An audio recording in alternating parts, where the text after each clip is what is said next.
Guys வணக்கம். இன்னைக்கு Pandian store சீரியலில் என்ன நடந்தது அப்படின்றத பார்க்கலாம். ஸோ நம்மளோட பழனிக்கு ஒரு வருத்தம் இருக்குது. என்னதான் வந்து மச்சான் அக்கா கூட இருந்தாலும் அம்மா இருந்தால் நல்லா இருக்குமே அப்படின்னு வருத்தப்படுறாரு. மச்சான் என்னோட நிச்சயதார்த்தத்துக்கு அம்மா அண்ணா அண்ணி நீங்கன்னு என் குடும்பமே ஃபுல்லாக என் கூட இருந்தால் நல்லாயிருக்கும். டெஃபினட்டாக நம்ம ஃபேமிலிக்கு இருக்கிறது நமக்கு ஒரு சப்போர்ட்டிவ் சிஸ்டம் தான். ஸோ அவர் அதை எதிர்பார்க்குறாரு. ஸோ அதுக்கு பாண்டியன் சொல்கிறாரு, இல்லை பழனி, அன்புன்றது ரெண்டு பக்கமும் இருக்கணும். நாம மட்டுமே கொடுத்துட்டு இருந்தால் அதுக்கு பேர் அன்பு இல்லை. உனக்கு ஒரு பாசம் இருக்கிற மாதிரி அவங்களுக்கும் உன் மேலே பாசம் இருக்கணும் தானே.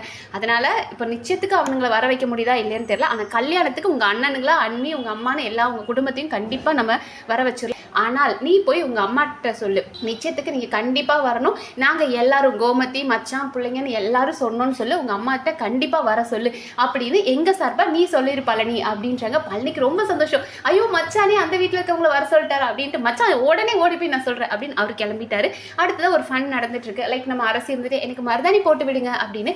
இது என்ன சூட்சமம் அப்படின்னா, மருதாணி போட்டதுக்கப்புறம் எந்த வேலையும் செய்ய வேண்டாம் இல்லையா? என்னால் வேலை செய்ய முடியாது, என் கையில் மருதாணி இருக்குது அப்படின்னு சொல்லிடலாமே, அதுக்காக தாண்டி கேட்குறேன் அப்படின்னு கோமதி திட்டுறாங்க. ஸோ நம்மளோட ராஜ்யம் மீனாவும் இது நல்ல ஸ்ட்ராட்டஜியாக இருக்கே, நாங்களும் கையில் மருதாணி போட்டுட்டு உட்கார போகிறோம் அப்படின் போது அடி பிச்சிருவேன், நீங்களாம் உட்காந்து நான் வேலை செய்ய முடியுமா போங்கடி அப்படின்னு கோமதி அங்கே ஒரு ஃபன் பண்ணிட்டு இருந்தாங்க. அண்ட் அடுத்த சீனில் என்ன காட்டுறாங்க அப்படின்னா, நம்ம பழனி வந்துட்டு அம்மாட்ட கன்வே பண்ணுறதுக்காக வராரு. அம்மா பார்த்ததுமே பழனி நல்லா இருக்கே, நிச்சயதார்த்த வேலையெல்லாம் எப்படி போயிட்டுருக்கு அப்படின்னு அன்னிங்க எல்லாரும் கேட்டுட்டு இருக்காங்க. அண்ட் அம்மா கேட்குறாங்க, பழனி உனக்காக துணிமணி நகையெல்லாம் எடுக்க போனாங்களே உனக்கு பிடிச்சிருக்காப்பா அப்படின் போது, ஆமாம் அத்தா உனக்கு எப்படி இது தெரியும் அப்படின்னு பழனி கேட்குறாரு. அதான் நம்மளோட வடிய சொல்கிறாங்க, ஆமாம் அத்தை எங்கே இருந்தாலும் கண்ணு நெஞ்சுன்னு எல்லாமே அங்கே தான் இருக்குது, பிள்ளை என்ன பண்ணுது பிள்ளைக்கு என்ன பண்ணுறாங்கன்னு தான் கவனிச்சிட்டே இருக்காங்க அப்படின் போது, அதெல்லாம் இருக்கட்டும் அத்தா, ஆனால் நீ வந்து எனக்கு நிச்சயதார்த்தத்துக்கு நீ வந்து நின்னா எனக்கு ரொம்ப சந்தோஷமாக இருக்கும், நீ வருவியா அத்தா? ஆனால் எனக்கு தெரியும் அண்ணனுங்க விட மாட்டானுங்கன்னு, ஆனால் நீ வந்தால் நல்லா இருக்கும் அத்தா அப்படின்னாரு. அதை பார்க்க நமக்கே ஒரு மாதிரி பாவமாக இருந்தது. என்னதான் வந்துட்டு அம்மா வந்து அக்கா வந்து அம்மா மாதிரி பார்த்துக்கிறாங்கன்னாலும் அம்மா கூட இருந்து அது ஒரு வேறு லெவல் பவர் இல்லையா? அதனால் நீ வருவியா அத்தா அப்படின் போது, நான் கண்டிப்பாக வரேன் அப்படின்ட்டாங்க அம்மா. என்ன நீ நான் எப்படி சொல்கிறேன், அண்ணனுக்கு தான் உன்னை விட மாட்டாங்க போது, கண்டிப்பாக நான் வரேன் பழனி அப்படின்றாங்க. இவங்க பேசிகிட்டு இருக்கும் போதே அம்மா சொல்கிறாங்க, இரு உனக்கு ஒன்று நான் கொண்டு வரேன் அப்படின்னு சொல்லிட்டு அவங்க எடுக்க போயிட்டாங்க. அந்த நேரம் நம்ம முத்துவேல் சக்திவேல் ரெண்டு பேருமே வராங்க. வந்ததுக்கப்புறம் வாங்க வாங்க மாப்பிள்ளை, நிச்சயதார்த்த வேலையெல்லாம் நல்லபடியாக போயிட்டுருக்கா அப்படின்னு கேட்டுட்டு இருக்கிறானுங்க. ஸோ இவர் நம்மளோட முத்துவேல் சொல்கிறார், இப்போ கூட ஒன்றும் இல்லைன்னா பழனி, நீ சொல்லிடு உனக்கு இந்த கல்யாணம் வேண்டாம், நாங்கள் உனக்கு வேற பொண்ணை பார்க்குறோம், இந்த கல்யாணத்தை நிறுத்து அப்படின்ற மாதிரி சொல்கிறாரு. ஏன்னா முத்துவேல் ஆல்ரெடி ஒரு பிளானில் இருக்கார். அதனால அவர் வந்துட்டு நீ வேண்டான்னு சொல்லு அப்படிங்கும்போது, அண்ணா என்னென்ன அப்படின்னு இவர் சொல்லிட்டு இருக்கிறாரு. அந்த நேரம் கரெக்டாக அம்மா வந்து ஒரு செயின் எடுத்துகிட்டு வந்து நம்ம பழனிக்கு போடுறாங்க. கொடுக்கறதா நீ வச்சுக்கோப்பா அப்படின்னு சொல்லி ஒரு செயினை தூக்கி போடுறாங்க. அப்படியே முத்துவேல் சக்தி எல்லாம் அப்படியே பார்த்து முறைச்சிட்டு இருக்கிறாங்க. நான் ஆத்தாட்ட பேசிட்டு போகிறதுக்கு தான் வந்திருக்கேன் அப்படின்னு சொல்லிட்டு அவர் கிளம்பிட்டார். செயினையும் வாங்கிட்டு அவர் கிளம்பிட்டாரு. அப்போ சக்திவேல் கேட்குறாரு, ஆத்தா எதுக்கு நீ இதெல்லாம் பண்ணிட்டு இருக்க, அந்த குடும்பத்துக்கு கூட ஒட்டு உறவும் இல்லைன்ட்டு இருக்கோம், நீ அவனுக்கு நகையை கொடுக்குற, என் சொத்து சொகத்தை எல்லாத்தையும் எடுத்து கொடுக்க வேண்டியதானே அப்படின்னு சொல்லி திட்டிட்டு இருக்கிறாரு. ஸோ திட்டிட்டு அவங்க ரெண்டு பேரும் கிளம்பிட்டாங்க.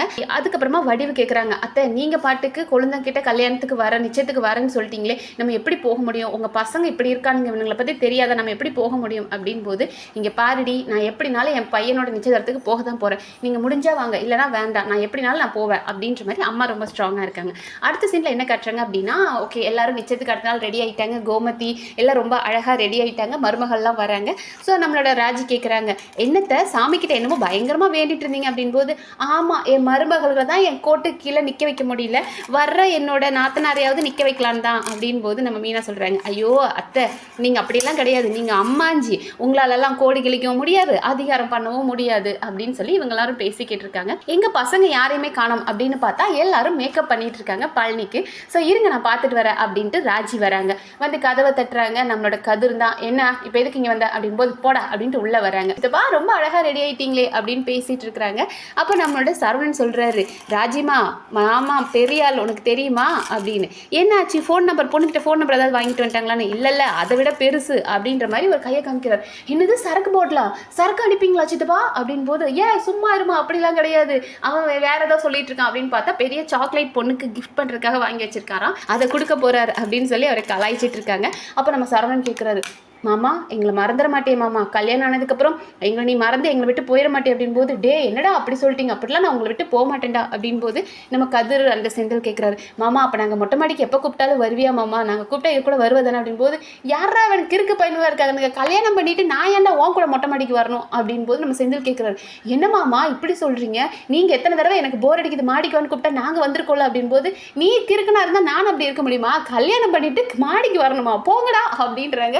அப்படியே அடே மாமா நீ என்னடா இப்படி இருக்கு அப்படின்னு சொல்லிட்டு எல்லாரும் அடிக்க துரத்துறாங்க, ஃபன் பண்ணிட்டு விளையாடிட்டு இருக்காங்க. ஸோ பாண்டியன் கேட்குறாரு, என்னடா ஓடி பிடிச்சி விளையாடிட்டு இருக்கீங்க, எல்லாம் ரெடி ஆயிட்டீங்களா, நம்ம கிளம்பலாமா அப்படின்னு பேசிட்டு இருக்கிறாங்க. ஸோ நம்ம எல்லாரும் ரெடி ஆகிட்டோம், பேக்லாம் எடுத்து வச்சாச்சு, சரி வாங்க கிளம்பலாம் அப்படின்னு இவங்க எல்லாரும் கிளம்புறாங்க. அங்கே பார்த்தோம் அப்படின்னா அம்மா ரெடி ஆகிட்டாங்க, பழனியோட அம்மா ரெடி ஆகிட்டாங்க. அவங்க வந்து மாறி வடிவையும் கூப்பிட்றாங்க, ஏ கிளம்பிட்டீங்களா வாங்கடி போகலாம் அப்படின் போது இருந்தாலும் வடிவுக்கு கொஞ்சம் பயமாக இருக்குது.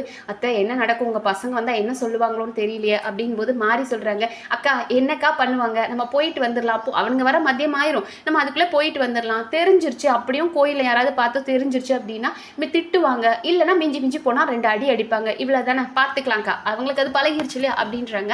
ஸோ இதுக்கு அவங்க அம்மா சொல்கிறாங்க, பழனியோட அம்மா, இல்லை வேண்டாண்டி, என்னால் நீங்கள் ஏன் அடி வாங்கணும், வேண்டாம் நீங்கள் வராதிங்க அப்படின் போது, அத்தை இருக்கட்டும் அதை பார்த்துக்கலாம் அப்படின்னு கிளம்புற நேரம் முத்துவேல் சக்திவேல் வந்துட்டாங்க. வந்துட்டு எங்கே கிளம்பிட்டீங்க அப்படின் போது, கோவிலுக்கு கிளம்பியிருக்கோம் அப்படின்னு. எந்த கோவிலுக்கு போகிறீங்க அப்படின் போது, முருகன் கோவில்னு நம்ம மாறி சொல்கிறாங்க.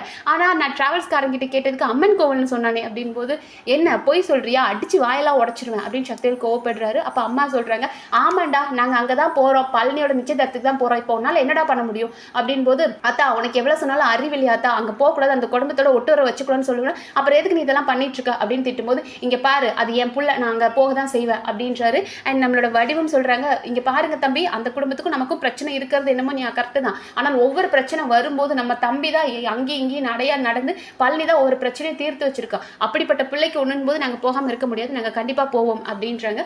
ஸோ முத்துவேலும் சரி போட்டு விட்டுடா அப்படின்றாங்க. 3 பேரும் கிளம்பிட்டாங்க. அப்போ நம்ம சக்திவேல் கேட்கிறாரு, அண்ணா எதுக்கு நான் போக விட்டீங்க அப்படின் போது, போகட்டும்டா போய் அங்க நடக்கிறத பார்க்கட்டும் அப்படின்னு முத்துவேல் ஒரு மாதிரி வில்லத்தனமா சிரிக்கிறாரு. ஸோ நிச்சயதார்த்தத்தை நிறுத்துறதுக்காக ஏதோ பிளான் பண்ணியிருக்காங்க அப்படின்றது புரியுது. பாப்போம் அது நாளைக்கு என்ன நடக்குது, என்னென்ன சுவாரஸ்யங்கள் நடக்குதுன்றதை நம்ம அடுத்தடுத்த வீடியோவில் பார்க்கலாம். நன்றி.